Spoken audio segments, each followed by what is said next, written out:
So, given this view of love as a naturally addictive process, that it's biologically reinforced and psychologically designed to get us to attach to other people, and as we age, to a romantic partner, to a mate, how can romantic love become problematic? When does it become problematic?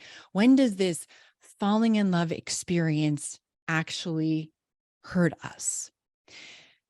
The idea is not a new one in the mental health world. It was first formally proposed by Peel and Brodsky in their book Love and Addiction, which came out in 1975, so 50 years ago, very long time ago, where they noticed the people who were in love or in dysfunctional relationships looked like they were addicted to their mate. They looked like they either couldn't leave a relationship that they knew was harmful, that they knew was not serving them well, or after a breakup, they stayed fixated on their lover such that they were having a non-relationship relationship, right? That they were still in a relationship, but now with someone who is no longer a part of your life, almost like someone who has died. And that was really difficult for people and could be thought of as an addiction, as a true addictive process. More recently, we really think about love as being problematic, either when you fall in love with someone who isn't healthy for you, or you fall in love with someone who doesn't want you back. And so this definition by Sanchez and John that they proposed in 2019, I think does a good job of conceptualizing love addiction. Remember, this is not a diagnosis. This is not a formal mental health diagnosis, but it's something that we in the mental health profession have been thinking about and talking about for a very long time. They define love addiction as a pattern of behavior characterized by a maladaptive, pervasive, and excessive interest towards one or more romantic partners, resulting in a lack of control, the renouncement of other interests and behaviors, and other negative consequences. So I want to read that one more time. That love addiction, as we think about it, as I think about it, and I think as our field is starting to think about it, is a pattern of behavior characterized by maladaptive, pervasive, and excessive interest towards one or more romantic partners, that hyperfixation and importance on a romantic partner, resulting in a lack of control of their behavior, renouncement of other interests and other healthy behaviors, which we see in all addictions, and other negative consequences to their life. So, some of the primary signs that I look for in patients and that you may see in your patients if they're dealing with what we think of as love addiction is this hyperfixation, this overarching importance of the lover at the expense of other interests. The engagement in unhealthy behaviors, either to make contact with their lover or to try to get something from their lover or to feel close to their lover, or sometimes to act in ways that distract them from their pain, that distract them from the dysfunction in their relationship with their partner. Oftentimes, you're going to see a tremendous amount of emotional distress and reactivity. You see a lot of conflict. Here we meet the conflict criteria of the 6 components of addiction and addictive behavior, where they know their partner isn't healthy for them. Maybe they're in an abusive relationship. There's a quality of relationship churning sometimes where people are in a relationship, but kind of out of a relationship. They break up a lot. They keep going back to something that gives them a high, that gives them some relief, but they know that it's not healthy for them. There's a huge conflict in their intellectual processing and their emotional experience and their cravings. And one of the reasons for that neurobiologically is that our prefrontal cortex tends to shut down when we're in the middle of an addictive behavior. We're not thinking very clearly. And that's one reason that you'll hear a lot of your patients say, I know they're not healthy for me. I know I shouldn't be with this person. I want to let them go. I want to break up and move on.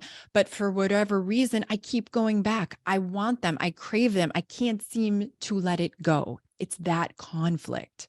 Very common in love addiction in general. Sometimes you'll see this, particularly if someone jumps from relationship to relationship, where they're just seeking the high of falling in love. As we talked about earlier, falling in love is probably one of the most euphoric natural experiences that we'll have as humans. It can feel absolutely wonderful and amazing. And so sometimes, particularly people who are uncomfortable being intimate, who are uncomfortable feeling close and being attached in a healthy way to other people, will go from one relationship to the next, really because they want to feel continually high. And it's very difficult to maintain that high feeling with the same person over time. And then generally, the quality of life, that if someone is in a love addicted relationship, their quality of life is really poor or going downhill. And one of the ways that we see this most obviously in patient populations is through breakups. So research suggests, sadly for all of us out there, that almost all of us as humans will go through a really heart-wrenching breakup at some point in our life. And almost all of us will break someone else's heart. So in that way, we're all in this together. We're probably going to fall in love. We're probably going to break up. And we're all probably going to do it in a way that leaves us devastated in that horrible kind of breakup. And so when you think about those breakups, those really tough ones with someone who might end up in your office, from an addictive behavior process, you think of their ex as their addictive stimulus, that their ex is essentially their drug of choice and still has this salience, that importance criterion of the components analysis, that even though they're not together anymore, even though they're not romantic partners for whatever reason, they still hold this position of great importance in the person's life. And in that way, they're experiencing a host of withdrawal symptoms because they developed the salience, they developed the mood modification, they fell in love, they developed tolerance where they were in a relationship with someone they were madly in love with at some level, and now that person is gone. And so essentially, they're not able to use their lover, their drug of choice, in the way that they used to. And it will essentially cause a host of withdrawal symptoms that are very difficult to experience. Most notably, obsessive thinking and rumination. I can't stop thinking about them. They pop into my mind even when I don't want them to. I have triggered responses where I go around my world, and anytime I see something that reminds me of my ex, I'm back into that moment of wanting them, of wanting to call them, of wanting to reach out to them. Cravings. This is cravings for contact. There's a drive that's not rational that makes you want to go back to them, talk to them, touch them, get answers for why they broke up, get answers for why they don't want to be together anymore, or why they cheated, or how they can fix it. Anything to make contact again. Emotional distress and reactivity. There's heartache, there's pain, there's grief, there is a sense of a loss of control over mood, where people will come in and say, not only do I feel so depressed or so anxious, but I don't even feel like myself anymore because I'm so up and down. I'm on this roller coaster where when I think about my ex, I can go from being so excited because I saw a post that they put on social media today to feeling absolutely devastated when I realized that they're already dating somebody new and clearly aren't interested in getting back together with me. This reactivity. And impulsive and compulsive behavior. Again, oftentimes aimed either at making contact with the ex or at distracting them from feeling so bad. So that could look like following them to their house. That could look like stalking behavior. That could look like reacting in a way that is not good for your mental health. So self-harm behaviors, cutting or drinking impulsively or going out on dates. Usually, impulsive behaviors and compulsive behaviors are interrelated in the sense that sometimes people start an impulsive behavior as a reaction. It means that you're not thinking through the consequences. So let's say someone who's in a really heart-wrenching breakup sees a picture online of their ex with somebody else, and in an impulsive moment, they text them, "Who are you dating now? I can't believe you're already dating." That is acting without thought. Whereas compulsive behavior really is habitual, it's ritualized. And so over time, what may happen is that even though the checking the phone started as an impulsive behavior, it moves to a compulsive one, such that the person now is checking their phone every 2 minutes. Did he text me? Did he text me? Did he text me? And it becomes this almost automated response. So think about behavior in both of those ways: impulsive, not well thought out; compulsive, habitual, ritualized.